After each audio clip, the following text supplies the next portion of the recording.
ധ്യാനം ആഴമുള്ളതാകണമെങ്കിൽ ചിട്ടയായ അച്ചടക്കമുള്ള മൂല്യങ്ങൾ ഉറച്ച ഒരു ജീവിതം ആവശ്യമാണ്. അതിനെക്കുറിച്ച് നമ്മൾ ബോധവാന്മാരാക്കുന്നതാണ് ശിവരാത്രി പോലുള്ള ആഘോഷം. ശിവരാത്രിയുടെ യഥാർത്ഥ ലക്ഷ്യങ്ങളെക്കുറിച്ച് അറിയാതെയാണ് പലരും ഉറക്കം ഉളയ്ക്കുന്നതും വ്രതമെടുക്കുന്നതും. സിനിമ കണ്ടും മൊബൈൽ ഗെയിം കളിച്ചും ഉറങ്ങാതിരുന്നാൽ അത് ശിവരാത്രി വ്രതമാകില്ല. വ്രതത്തിന് പിന്നിലുള്ള തത്വം നമ്മൾ അറിഞ്ഞിരിക്കണം.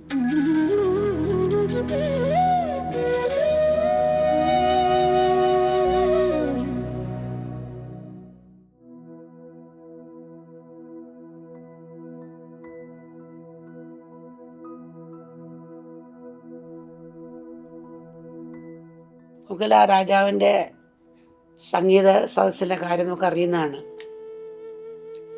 വലിയൊരു സംഗീതത്തിനെ കൊണ്ടുവന്ന് പാടിക്കുകയാണ്. അതിൽ കേൾക്കാൻ ധാരാളം ആൾ വന്നിരുന്നു. അപ്പം ഈ സംഗീതം കേൾക്കുമ്പം ആരെങ്കിലും തലയാട്ടിയാൽ അവരുടെ തല വെട്ടും എന്നാണ് നിയമം. സംഗീതക്കാരനെ കൊണ്ട് ആളെ ക്ഷണിച്ചു വരുത്തി. അപ്പോൾ എല്ലാം കടിച്ച് പിടിച്ച പോലെ നിൽക്കുകയാണ്. ഒരാൾ മാത്രം ഈ തലയാട്ടിക്കൊണ്ടിരിക്കുക, ആസ്വദിച്ച്. മറ്റൊരങ്ങനെ പിടിച്ച് കുലുക്കുന്നു. പക്ഷെ പുള്ളി അതിലൊന്നും ശ്രദ്ധിക്കുന്നില്ല, അങ്ങനെ ആട്ടിയാട്ടിയിരിക്കുക. മനുഷ്യ, നിങ്ങൾ ആട്ടല്ലേ അടുത്തിന് പറയാം. പിന്നെയും പുള്ളി ഒന്നും ഓർക്കുന്നില്ല, അറിയാതെ ആട്ടിപ്പോന്നു. ശരിക്ക് സംഗീതത്തിനെ ആസ്വദിച്ചിരുന്ന ഒരേ ഒരാളുണ്ട്. അദ്ദേഹത്തിന് മരണം ഒരു പേടിയിലെ ചിന്ത പോലും വന്നില്ല. മരിക്കും അല്ലെ വെട്ടും എന്നുള്ള ചിന്തയെ പോലും കടന്നുപോയി അദ്ദേഹത്തിൻ്റെ മനസ്സ് ആസ്വാദനത്തിൽ. അതാണ് ശരിക്കും ആസ്വദിച്ച് ശീലിച്ചാലേ അത് പോകുന്നവർക്ക് ഇതൊന്നും അതിനൊക്കെ മറക്കും. അത് ഉൾത്തട്ടി പറ്റി വന്നതാണ്. മറ്റൊരു മരണത്തെ പേടിയായി. അതുപോലൊരു അവസ്ഥയിലേക്ക് നമ്മൾ ഉണർത്തും. ജാഗ്രത നിരന്തരം ശ്രമിച്ചു വരണം. കുറേ നാൾ കേട്ട് ആസ്വദിച്ചിരുന്നുകൊണ്ടായിരിക്കും അങ്ങനെ അറിയാതെ ആടിപ്പോയത്.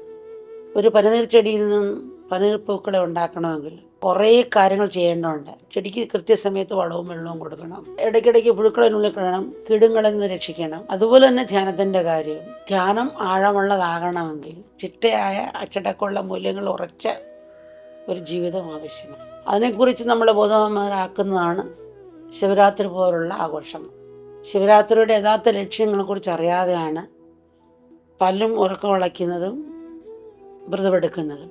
സിനിമ കണ്ടും മൊബൈൽ ഗെയിം കളിച്ചും ഉറങ്ങാതിരുന്നാൽ അത് ശിവരാത്രി വ്രതമാകില്ല. വ്രതത്തിന് പിന്നിലുള്ള തത്വം നമ്മൾ അറിഞ്ഞിരിക്കണം. ഇത് പറയുമ്പം ഒരു സംഭവം ഓർമ്മ വരുന്നു. ഒരു വീട്ടമ്മ ശിവരാത്രി വ്രതം നോക്കുകയായിരുന്നു. മൗനവ്രതം എടുത്തിരുന്നു. കഷ്ടാലത്തിന് അമ്മ വീട്ടിലേക്ക് ഷെയർക്കേസിൽ കൂടി ഇറങ്ങുമ്പോൾ കാലിന് തലയിടിച്ച് വീണു. അങ്ങനെ ബോധം പോയി. ഭർത്താവ് പെട്ടെന്ന് ആംബുലൻസിൽ കയറ്റി ഹോസ്പിറ്റലിൽ എത്തിച്ചു. അപ്പം ബോധം വന്നില്ല. അപ്പോൾ ഡോക്ടർ വന്ന് സ്കാൻ ചെയ്ത് നോക്കിക്കൊള്ളാം, തലയിടിച്ചിരിക്കുകയല്ലേ, എന്താണ് സംഭവം നോക്കിക്കൊള്ളാം. എത്ര വയസ്സുണ്ട് ഭാര്യയ്ക്ക്?